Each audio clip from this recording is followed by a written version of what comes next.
Alors, ces fascicules qu'il a reçus de Rabbi qui s'appelle Bar Malchut. Alors, c'est cette sikhot-là, cette sikhot hyper intéressant, hyper profond, qui parle de Mashiach, de croyance de Mashiach. Parce que d'après le Rambam, il faut croire qu'il y a quelqu'un physique qui va nous libérer. C'est pas... Et c'est intéressant qu'il donne un imami qui on dit animami de Moula Sheleima de Viat HaMashiach. On ne dit pas de Viat HaGeoula. Il y aura un Géoula, c'est très général de dire je crois qu'il y aura un Géoula un jour. Mais non, les précisément, c'est que je crois qu'il y aura Mashiach. Moi, je crois qu'il y aura Mashiach. C'est-à-dire, ça fait partie de cette croyance, ça fait partie de tout ce processus de la Géoula, d'avoir un homme de chair et sang, un roi de Beth David, qui c'est lui qui va libérer tout le Bénin Israël. Donc, le Rabbi, il explique tout cet union de Mashiach. Qui peut correspondre à ce caractère de Mashiach, cette critère de Mashiach? C'est le Rambam qui dit ça. Le Rambam qui sait Psak-Din, c'est halakha. Ce n'est pas des histoires ou des belles choses. C'est quelque chose de concret. C'est halakha. Et donc, ça, c'était le premier citat qu'on a fait avec ici. Et là, dans les autres sikhot qui suivent, il y a aussi les tkupot. On parle de différentes périodes qu'il y aura dans la Géoula. Alors, cette semaine, on a été vraiment un peu Baruch Hashem, il est à New York. Je lui parlais avant qu'il faut qu'on va mettre quelque chose en place parce que c'est Baruch Hashem, c'est quelque chose, c'est une kviyut. Et grâce à Dieu, Hashem il nous avait envoyé quelqu'un qui en début c'était pas sûr parce que Baruch Hashem, son emploi de temps est assez chargé. Mais Mina Shamayim, il a écrit au Rabbi, il a demandé une bracha au Rabbi. Et aujourd'hui, cette shiur, il est dédié pour la refoua shlema de sa maman. Yakuta Bat Rivka, c'est ça? Belle maman. Yakuta Bat Rivka. Alors, on va tous faire le Chaim et Chaim. Il y aura une grande refoua shlema, biscout cette shiur, cette pavrengen, c'est Géoula Mashiach, qui mérite, que tout le monde va voir la Géoula, il va tous être guéri complètement. Les gars, pour nous tous, on va être guéris de la galoute. On va transformer la galoute en Géoula. Dis-moi. Tu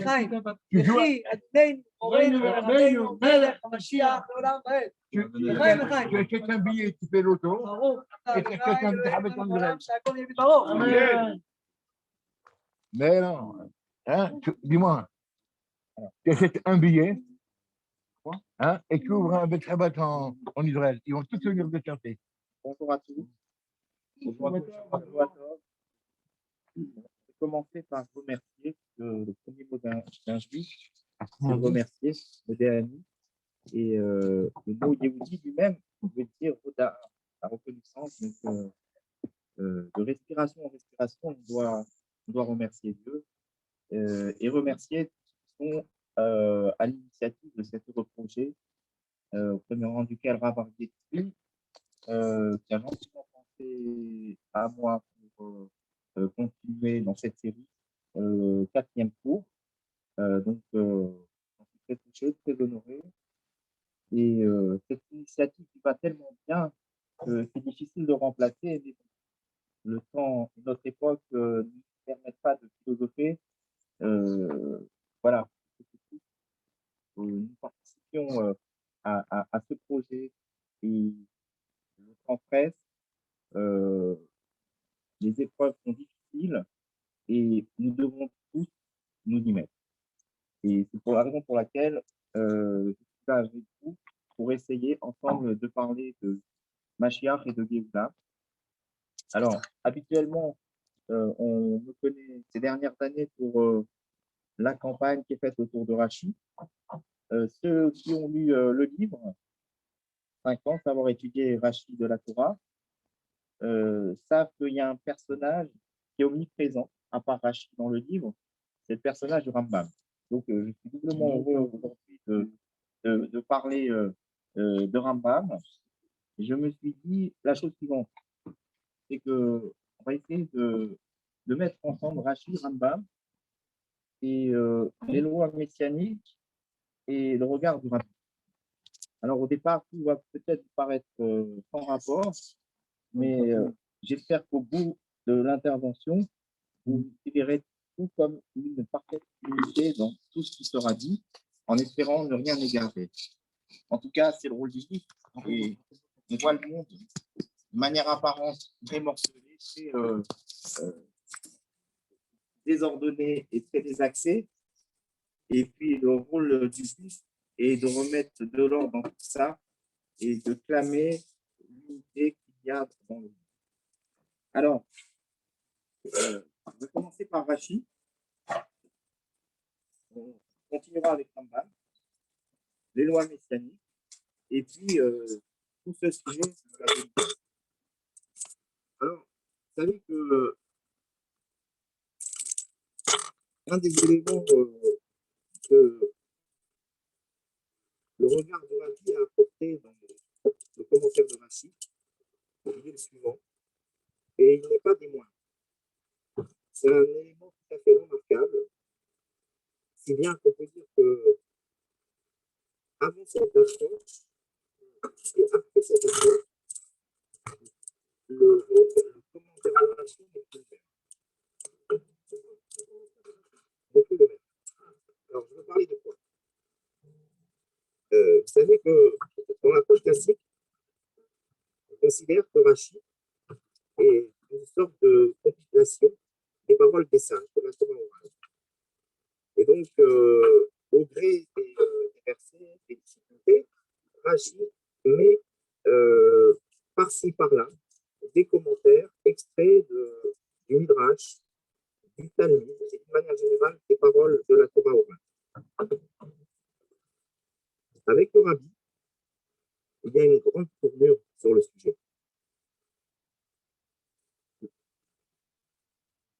Elle consiste en quoi? Elle consiste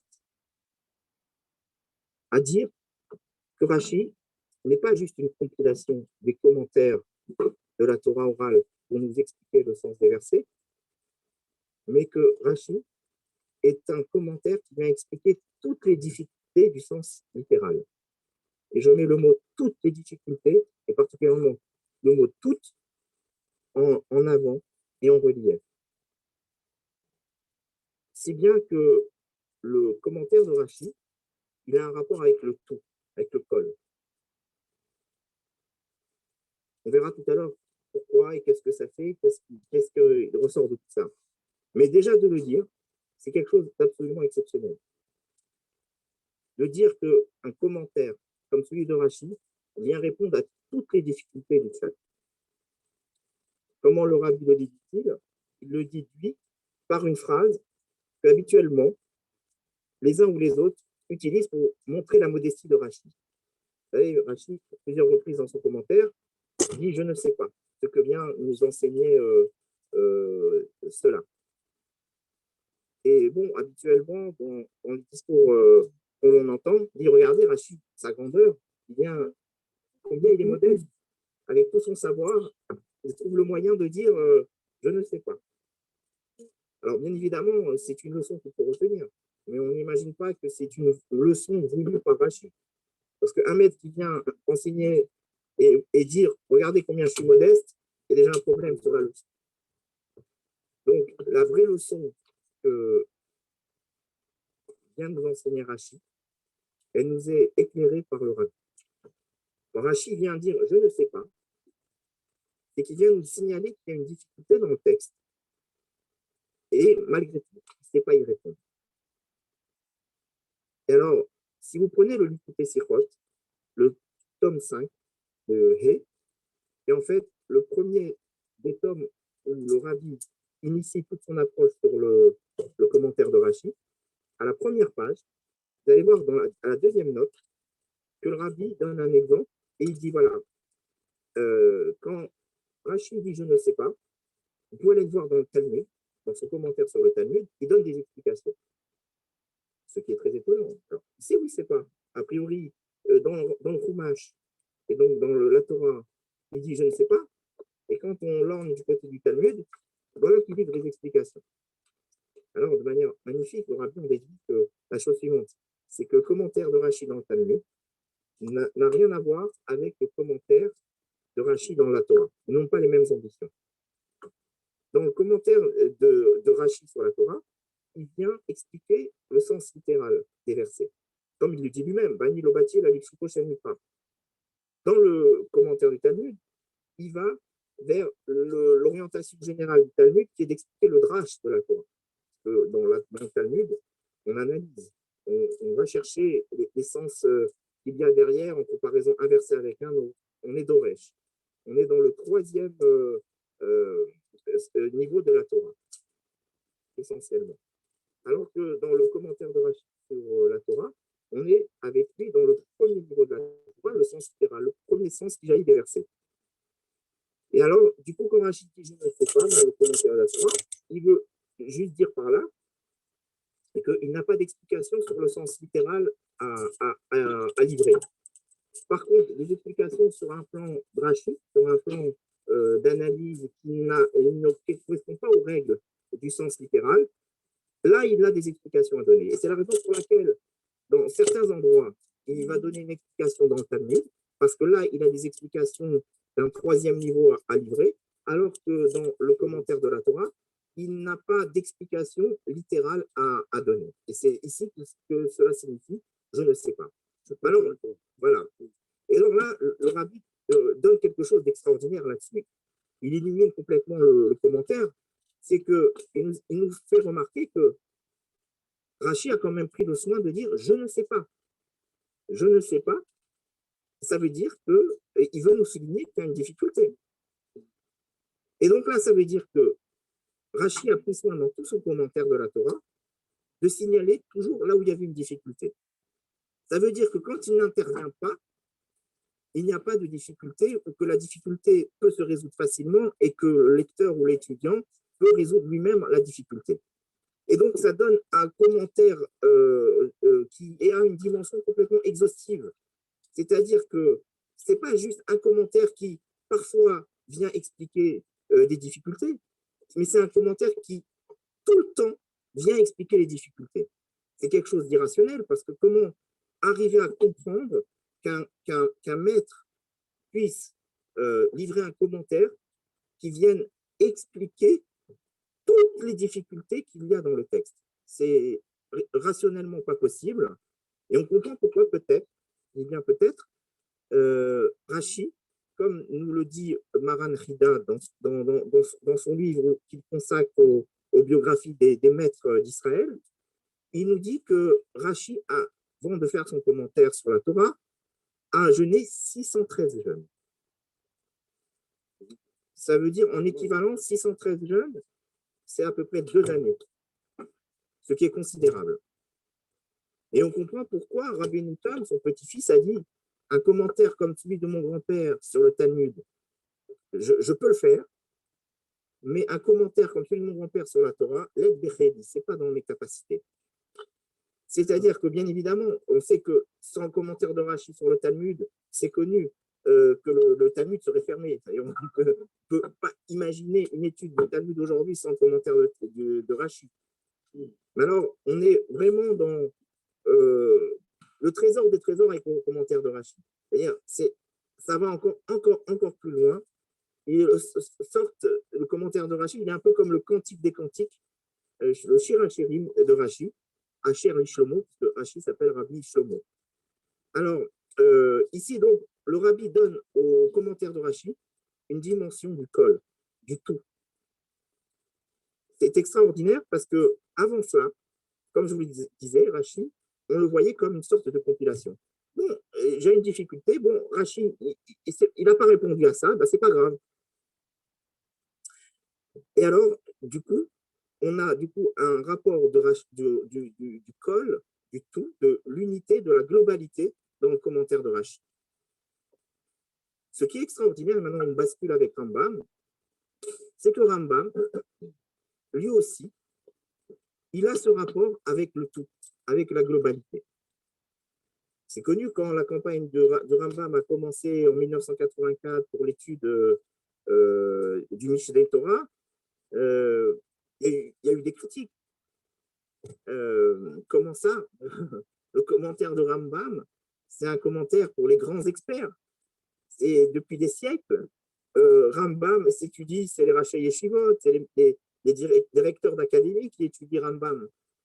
Comment ça, donner Rambam au peuple, c'est pas possible. Alors, de manière extraordinaire et paradoxale, on voit que le rabbi a souligné les propos même du Rambam dans son introduction à l'œuvre du Mishneh Torah, où il montre combien l'intention du Rambam était de rédiger une œuvre qui a un rapport avec tout un chacun. Et alors, je vais vous donner, pour mieux souligner cet aspect, je vais vous le dire directement en français, ainsi qu'il est écrit dans son commentaire. J'ai réfléchi à tous ces ouvrages et j'ai ambitionné de rédiger des paroles qui se dégagent clairement de toutes ces œuvres, à propos de ce qui est interdit et permis, impur et pur, avec le reste des lois de la Torah, dans un langage clair et synthétique, jusqu'à ce que toute la Torah orale soit disposée pour tout un chacun, sans questions et réponses, sans que l'un dise ainsi et l'autre ainsi, mais seulement au moyen de propos clairs, accessibles et fiables, selon la loi qui ressort de tous ces ouvrages et commentaires existants depuis l'époque de Rabbeinu Akadosh jusqu'à présent, jusqu'à que toutes les lois soient dévoilées aux grands et aux petits. Vous voyez, aux grands, Rambam, c'est l'introduction Rambam, aux grands et aux petits.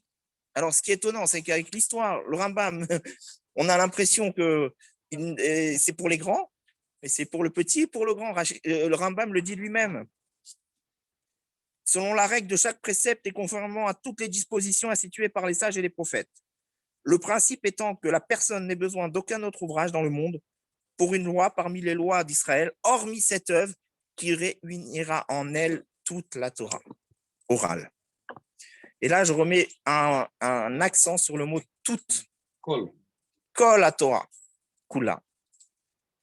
Et là encore, on voit comment le rabbi remet dans l'œuvre du Rambam cet aspect du tout, du kol. Extraordinaire. Nous avons vu lors des séries, les différents cours qui ont été donnés par Rav Aryeh Tzvi sur l'éclairage du rabbi, comment le Rambam a construit ses lois autour de Mashiach. Et on a vu à quel point ce qui intéressait Rambam, c'était bien évidemment de codifier les règles de Mashiach, mais aussi de montrer à quel point le Mashiach est en fait le restaurateur des 613 lois. C'était ça la première des choses que le Rambam voulait montrer. Nous avons vu notamment que il mettait l'accent sur le fait qu'il n'y a pas de différence entre au moment où le Mashiach va venir, le monde va continuer à être régi comme avant, les lois de la nature elles ne vont pas changer. Et puis nous avions vu que, mais finalement on voit qu'ailleurs les lois elles vont changer.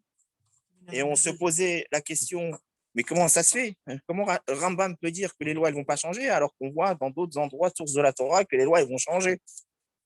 Nous avons vu aussi combien le Rambam, dans une halakha, la deuxième halakha au chapitre 11, la deuxième loi décrit le fait qu'il y aura 3 villes de refuge qui vont être mises et construites par le Mashiach.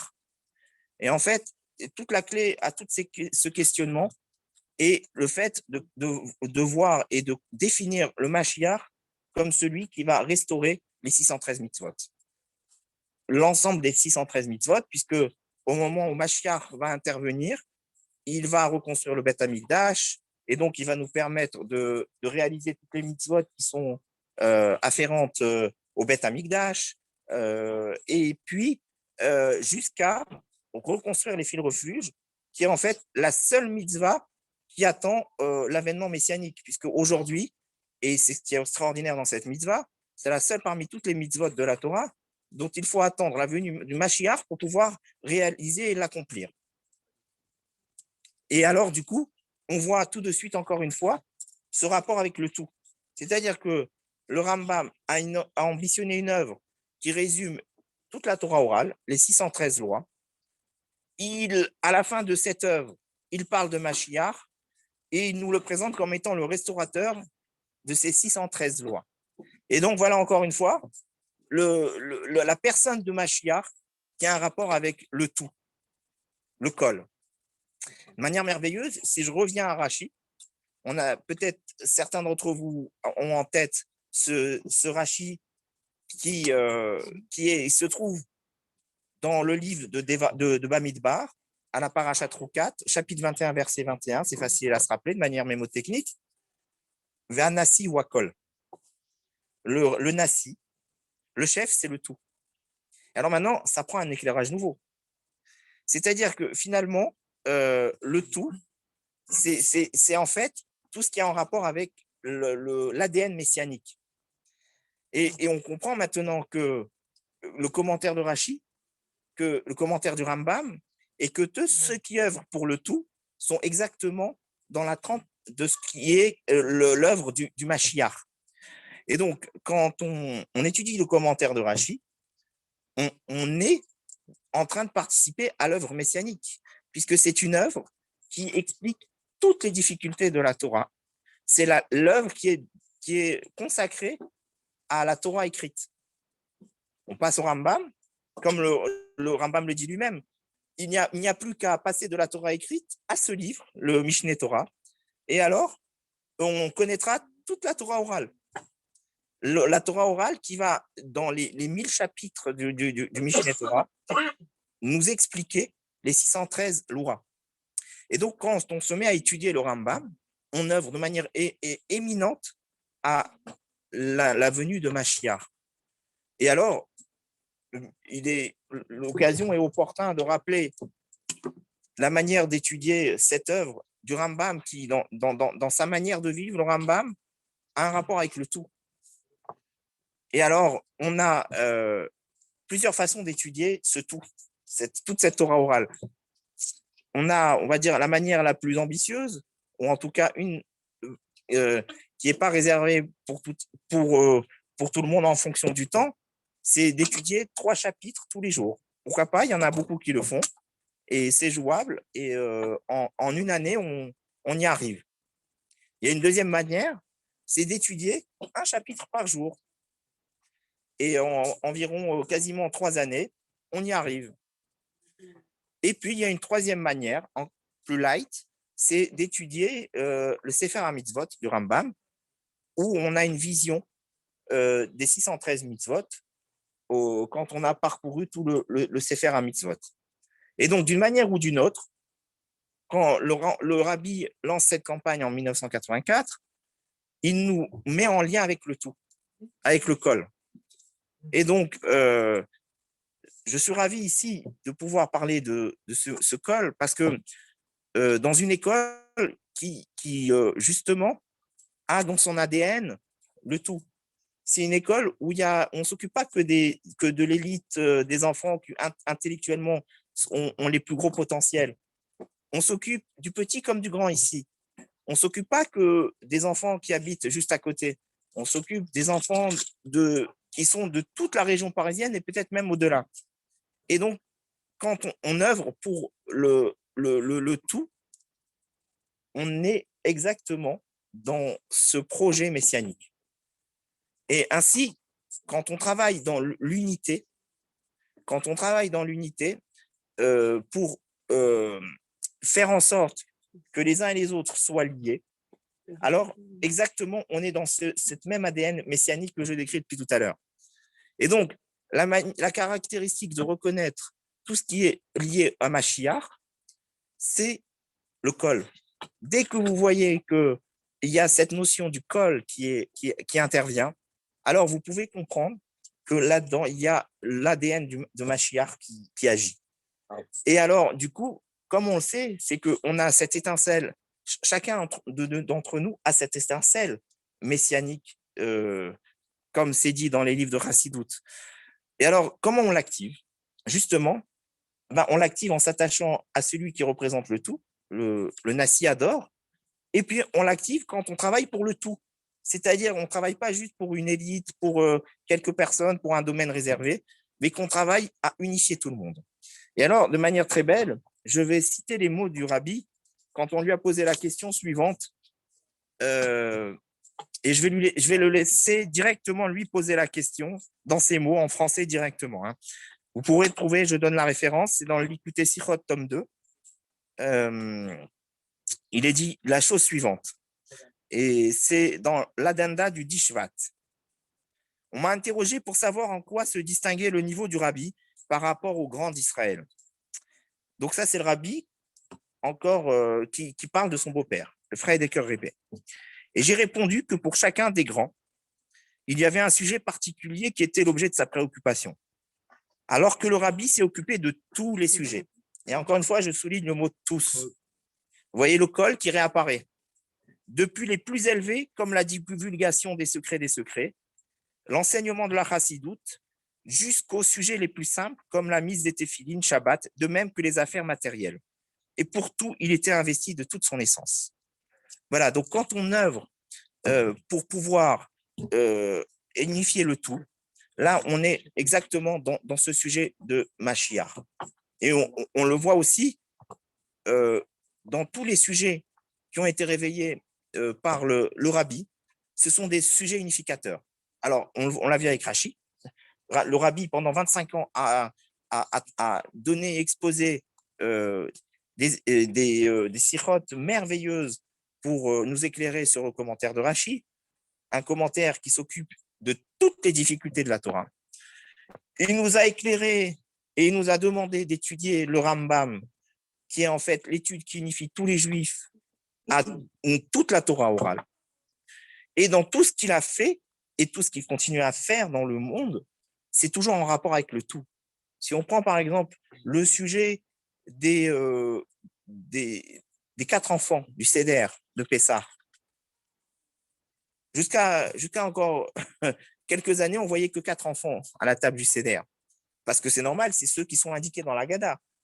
Donc le Tam, le Chacham, le Rachar, le Tam et le Sheino Yodé Alishol.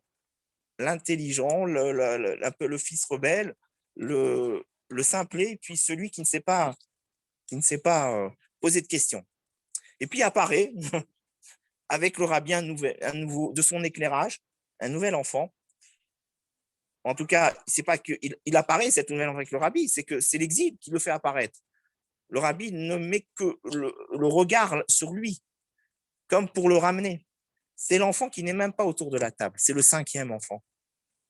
Et encore une fois, une action pour unifier le peuple juif. Il y a ceux que l'on voit qui sont autour de la table. Il y en a qui se comportent bien, d'autres qui se comportent moins bien, certains qui sont agités, d'autres qui sont assez endormis. Mais il y en a un qui n'est même pas à table. Et l'œuvre du rabbi, c'est d'unifier tous les enfants, pas simplement les 4, mais le 5e. Et c'est ainsi dans tout ce que le rabbi entreprend, c'est d'unifier et de remettre au goût du jour le kol. En permanence, cette volonté d'unifier tout un chacun. La Torah, elle n'est pas juste réservée au grand maître. La Torah, elle est à tout un chacun.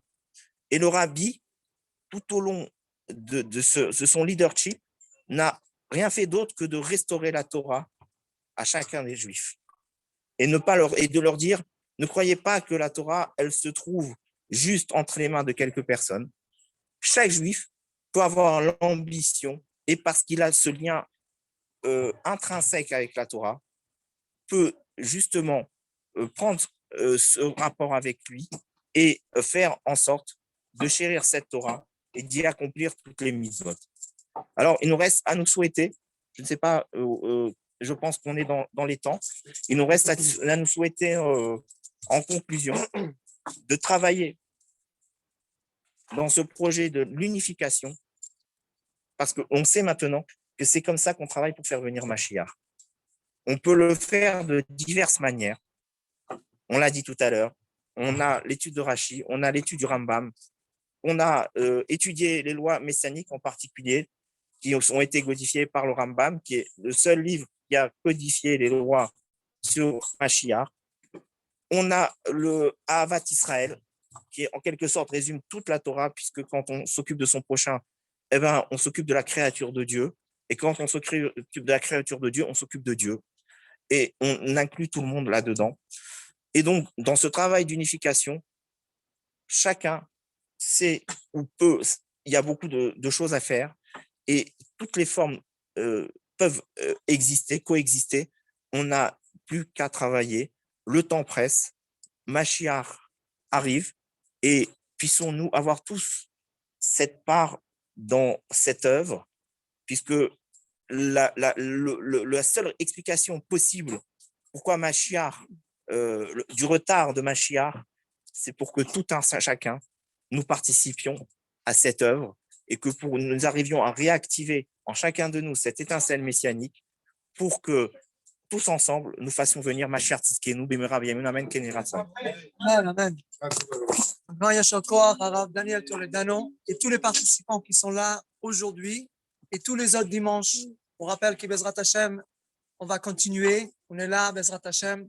On va agrandir et on espère que cette shiur va être directement dans le 3e Beth Amikdash avec tous les Bnei Israël. Et il y a aussi les shiur de Dvar Malchut tous les dimanches soirs entre Mincha et Arvit. On est tous conviés aussi de venir. Et pour tous qui voudraient avoir des shiurim sur ces sichot qu'on vient de parler, il y a le site qui d'origine c'est en anglais, mais ils ont fait tout un travail en français avec des shiurim sur vidéo qu'on peut voir, on peut même mamash vivre avec tous les sichot. Il y a pas mal de rabbanim, il y a Rav Levi Azimov, Rav Tanchom Matusov, il y a beaucoup de rabbanim qui donnent des shiurim en français. C'est sur le site toutaltz.com/français. Toutaltz, ça veut dire fait tout en yiddish. C'est T-E-T-A-L-T-Z en anglais. toutaltz.com/français. Donc, vous avez une richesse extraordinaire de voir les shiurim. Il y a aussi de PDF, puis on peut imprimer, etc. Juste un petit mot. Juste un petit mot à l'organisation, les remercier vivement. On les voit préparés avec tellement d'amour. C'est des tables magnifiques qui sont préparées de cours en cours. On leur souhaite déjà de se mettre à imaginer des recettes pour comment cuisiner le Léviathan et le Shorabar, parce que bientôt, on va les avoir sur ces magnifiques tables. Et on aime voir leur impatience, leur joie et leur empressement à chaque fois à venir préparer ces tables et ces délices. On les remercie parce que là, vraiment, on vit dans l'ère de Mashiach, puisque comme on le sait, le Rambam a dit, il ne faut pas juste croire en Mashiach, pas juste une attente intellectuelle froide, mais il faut aussi une croyance intellectuelle froide, mais il faut aussi l'attendre. C'est l'attente et la croyance sont les deux principes de ce sujet du Mashiach. L'un ne va pas sans l'autre, au point où Rambam dit tout celui qui n'attend pas, c'est comme s'il reniait toute la Torah la Torah et Moshe. Donc, on doit attendre, on doit espérer, on doit en permanence se dire, mais ça suffit. Enfin, voilà, il faut maintenant œuvrer pour qu'on ne soit plus dans l'attente et que maintenant, on puisse voir de nos propres yeux Mashiach Tzidkenu, Amen, Ken Yirah Tzadok. Amen, amen, amen. On voudrait aussi à cette occasion remercier la famille Rodandi et la famille Ayoun pour l'organisation extraordinaire. Mamash, tous les dimanches, ils sont là le bon matin pour mettre tout en place.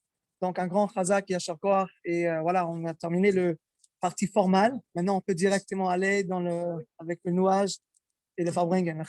Merci pour les participants en live et partout dans le monde entier. Chazak Yashar Koach. Hey, no.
מלך המשיח, מלך המשיח,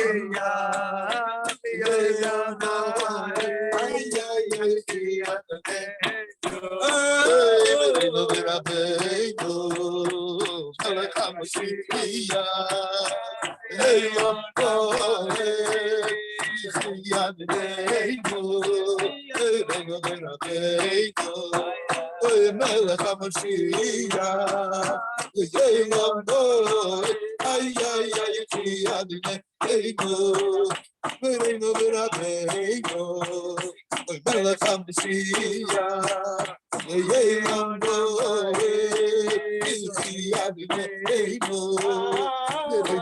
Merabeno, Melech HaMashiach, Yeimano, Melech HaMashiach,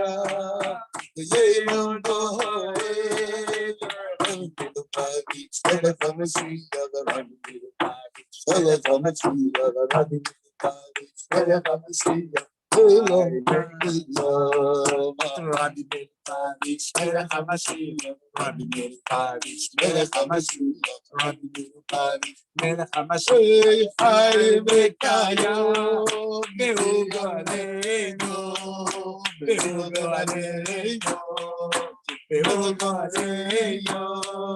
Mashiach Tzidkenu, Meshiach Adonenu, Morenu Verateinu, Melech HaMashiach, Le'olam Va'ed, Meshiach Adonenu, Morenu Verateinu, Melech HaMashiach, Le'olam Va'ed. Chaim. Amém, amém, Mashiach. Now, comme Rav Toledano l'a dit, on va se précipiter parce que Mashiach arrive. Teikiv Meyad, le Rabbi a dit que Mashiach est le plus proche qu'on imagine. Le Rabbi a dit que si on savait combien Mashiach est le proche, on a déjà tous sorti dans la rue et commencé à chanter, danser pour accueillir Mashiach. Tellement il est proche. Ça veut dire que si on sort de la rue, ça veut dire qu'il arrive. Parce qu'on ne va pas sortir de la rue pour... le recevoir. Voilà, exact. On ne va pas sortir de la rue pour rien. On sort pour le recevoir. Exactement.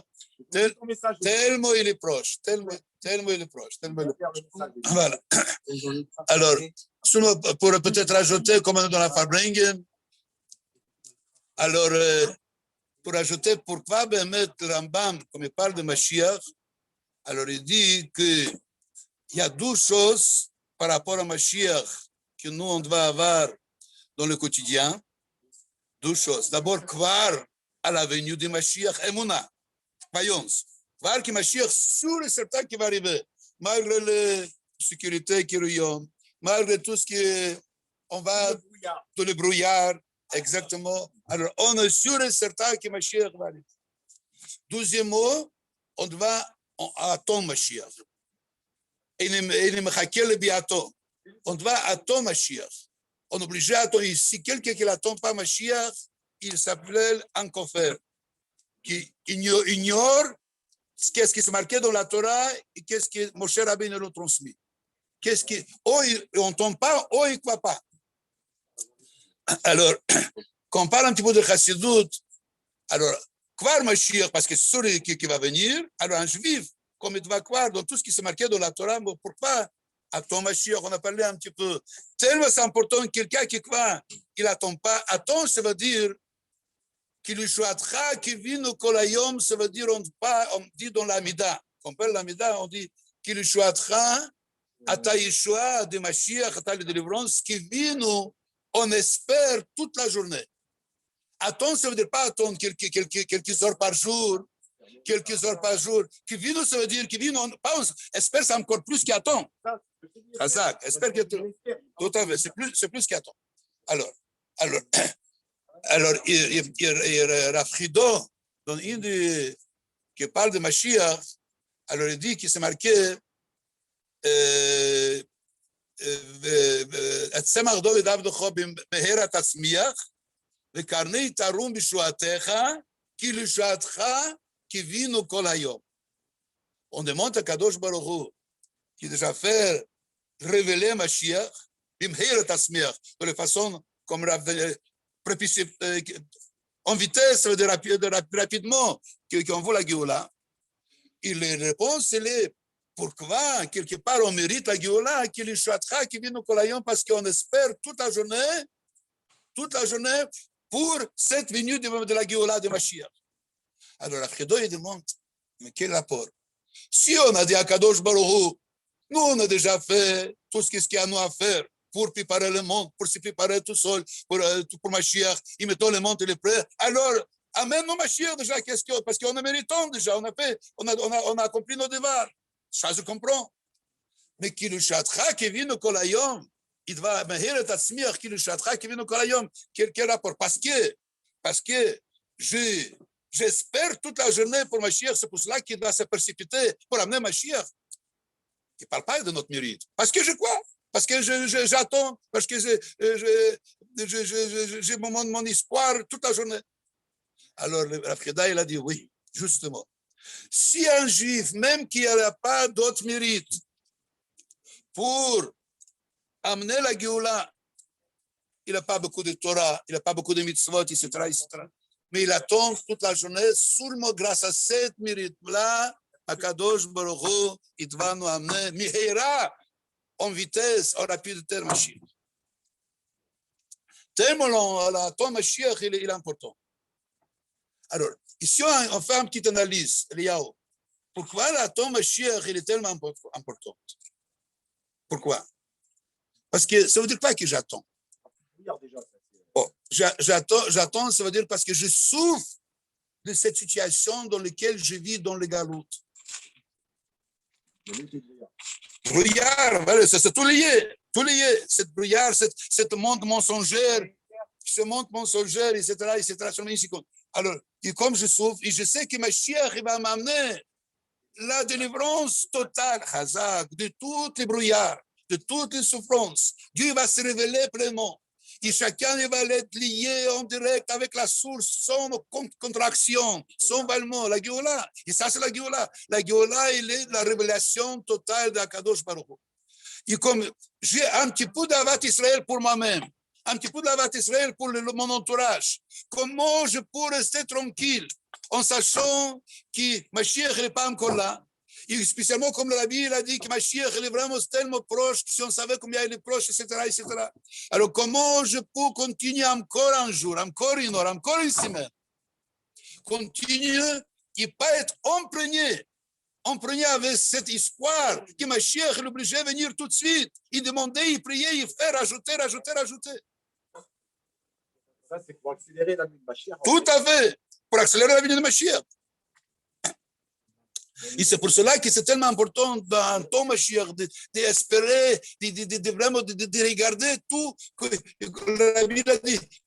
Aujourd'hui, chaque détail, qu'est-ce que je fais dans la Vodat Hashem, le service divin, ça doit être imprégné comment elle m'approche, elle m'amène directement à la Géoula. Je mets les tefilines. À l'époque, quand je mettais les tefilines, j'ai eu d'autres kavanot. J'ai des kavanot, Shibud Halev et Amoach, de s'attacher avec Dieu, etc. Et maintenant, Mashiach, il est tellement proche. Comme je mets les tefilines, je dois savoir que peut-être mon action de tefilines, aujourd'hui, ça va être la dernière pour déclencher la Géoula. Et je vais être imprégné avec la Géoula. Je donne une pièce pour les Zaka, la même chose. Peut-être mon pièce, parce qu'il est tellement proche, mon pièce de Zaka, il va accélérer, il va amener tout de suite Mashiach. Je parle avec un autre juif, et c'est pour cela que je suis obligé de parler le plus vite. Parce que peut-être, Mashiach est tellement proche, peut-être cette action qui va déclencher la Géoula. Et tout le temps, je dois vivre. Et ça même, la situation de vivre avec Mashiach, ça m'amène la joie exceptionnelle, Simcha B'Taharata. Simcha B'Taharata, la joie pure, ça veut dire pas la joie pure. Elle, ça veut dire pas la joie pure. Le Rabbi, il a dit que comme on est déjà tellement proche de Mashiach, on va avoir le sentiment de la joie pure. Ça veut dire pas la joie pure. La joie pure, ça, c'est la joie de la Géoula. Il n'y a pas de brouillard. Parce que tous les autres joies, quelqu'un qui marie un enfant, oui, c'est une grande joie, mais toujours c'est lié avec certaines limites, etc. Jusqu'à ça, j'arrive au mariage, il est ni l'argent, il la famille, c'est toujours en limite. Quand Mashiach va venir, on sort de tous ces limites. Simcha, la vraie joie. Le libérateur. On se lie avec le libérateur, avec la libération totale. Alors, l'chaim, j'étais qui veut me yad mamash. Il simcha betarata, la joie pure, la joie de la Géoula, sortir de toutes les limites. j'étais qui veut me yad mamash. l'chaim. עכשיו. לילה, لا لا لا لا